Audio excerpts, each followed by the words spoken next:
Apabila seseorang itu telah meninggal dunia, maka terputuslah segala amal perbuatannya kecuali 3 amalan. Amalan-amalan tersebut akan terus mengalir pahalanya dan memberi manfaat kepada orang lain walaupun setelah seseorang itu meninggal dunia. Jadi, apakah 3 amalan tersebut?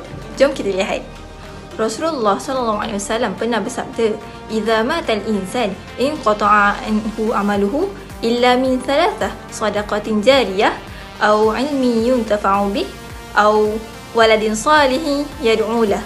Yang maksud, apabila matinya seseorang manusia itu, maka terputuslah segala amalnya kecuali 3 perkara: sedekah jariah, ataupun ilmu yang dimanfaatkan dengannya, atau anak yang soleh mendoakan baginya. Hadis riwayat Muslim. Yang pertama, sedekah jariah. Sedekah jariah merupakan satu pemberian daripada seorang Muslim kepada orang yang berhak menerimanya secara ikhlas untuk mendapatkan keredaan Allah. Amalan yang dikira sebagai jariah ialah amalan yang dapat memberi manfaat kepada orang lain dalam jangka masa yang lama. Antara contoh sedekah jariah ialah pemberian wakaf, pembiayaan pembinaan masjid, pemberian buku-buku bermanfaat dan sebagainya.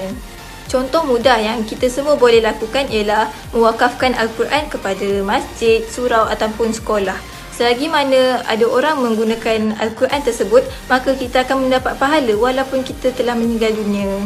Ataupun contoh lainnya, kita ada kakak ataupun mak ataupun kawan-kawan perempuan. Jadi kita hadiahkan mereka telekung. Jadi setiap kali mereka menggunakan telekung tersebut untuk menunaikan solat, maka kita akan mendapat pahala walaupun setelah kita meninggal dunia. Yang kedua, ilmu yuntafa'u bih, ilmu yang bermanfaat. Kata ulama, ilmu yang bermanfaat terbahagi pada 2, iaitu ilmu akhirat dan juga ilmu dunia.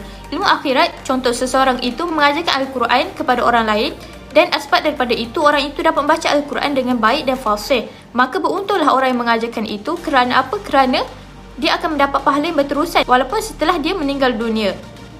Rasulullah SAW bersabda, "Balighu anni walau ayah." Sampaikanlah daripadaku walaupun sepotong ayat.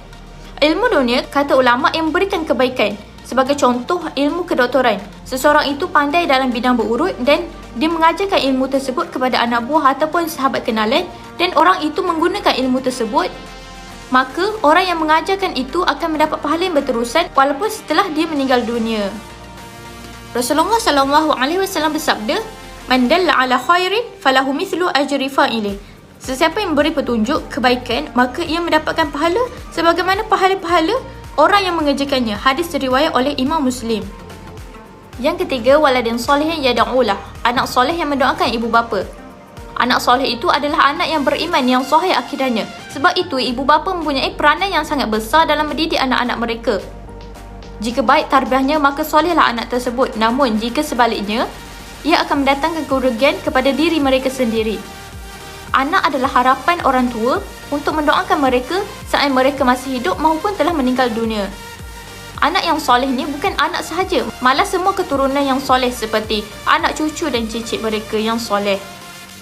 Sebab itu beruntungnya mereka yang mempunyai anak yang soleh, cucu yang soleh untuk mendoakan kepada mereka. Anak yang akan mendoakan kepada ibu bapa dan cucu yang mendoakan kepada tok nenek mereka. Antara doa yang boleh diamalkan untuk mendoakan kepada ibu bapa iaitu Allahumma firli wali walidayya warhamhuma kama rabbayani shaghira. Maksudnya, ya Allah, ampunilah dosaku dan dosa kedua orang tuaku, dan kasihilah mereka sebagaimana mereka mengasihiku sejak kecil.